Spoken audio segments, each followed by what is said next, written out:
Doing the 360 defense requires you keep your body in motion at all times, using your arms to defend different angles of attack. The key is keeping your arms at an oblique angle with your hands open and straight so that you don't take any blows straight on.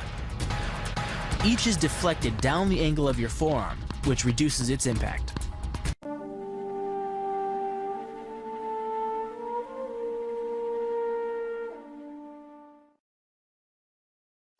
The kick's power comes from the torque generated by the rotation of the hips. It's the same principle that cracks a whip.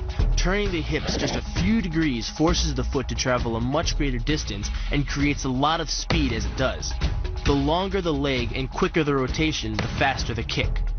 And unlike karate, Muay Thai fighters are also taught to strike with the hard bone of the shin. A Muay Thai kick can generate roughly the same force as a baseball bat, enough to crack a rib or a leg.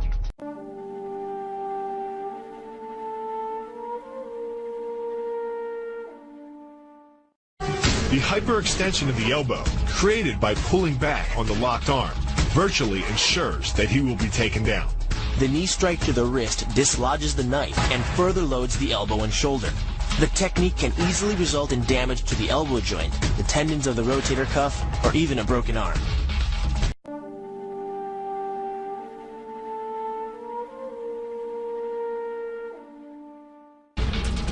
First, the opponent's arm works as a lever to optimize your control. Second, your own back serves as a pivot point for the throw. The strength and stability of your back allows you to throw a much heavier opponent than in a move that requires you to lift him.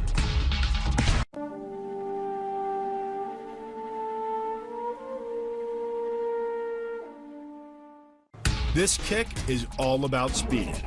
The further the foot travels, the greater its acceleration, and the more dangerous a weapon it becomes. Powered by the muscles of the hip flexor and the quadriceps, by the time your foot reaches your opponent's throat, it's traveling nearly 40 miles per hour. That type of speed yields over 1,000 pounds of force, enough to puncture the Adam's apple and crush your windpipe.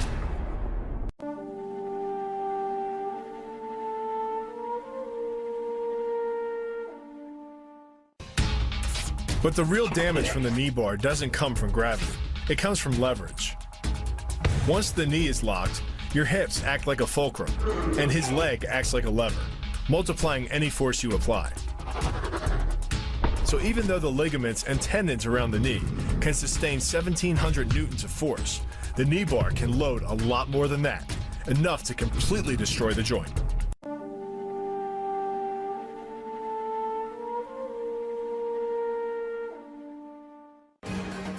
The key to the reap is to get your opponent's center of mass outside his stability zone. To do that, the Marine pushes his opponent at a location above the center of mass, while using his sweeping leg to create a tripping point, which is below his opponent's center of mass. Once the loss of stability has occurred, gravity does the work, and the damage.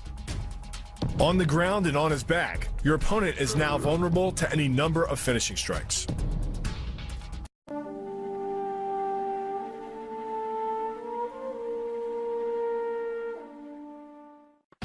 Starting from behind his opponent, the Marine wraps his arm around the enemy's neck and forces his elbow beneath the chin. Clasping his hands behind the enemy's head, the Marine applies pressure in a vice-like movement of the forearm and bicep. Working much like a nutcracker, your forearm and biceps apply pressure to your opponent's carotid arteries. Located on either side of the trachea, these two arteries are the only way to get blood to the brain. It can take less pressure than squeezing an orange to stop the flow of blood to the arteries. And with no blood flow, the brain shuts down almost instantly. Fight over.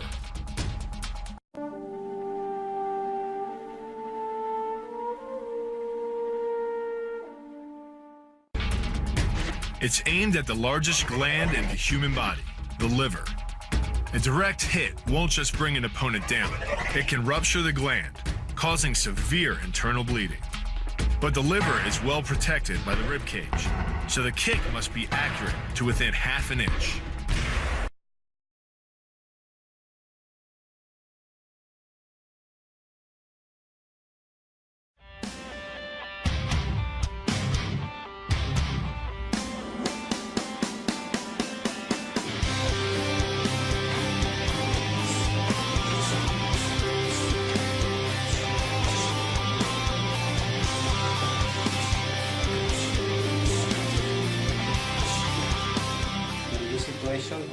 made like a discussion with the partner.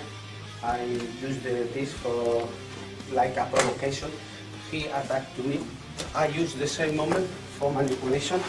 How catch the leg, how manipulation now the body like a shield, counter the wall,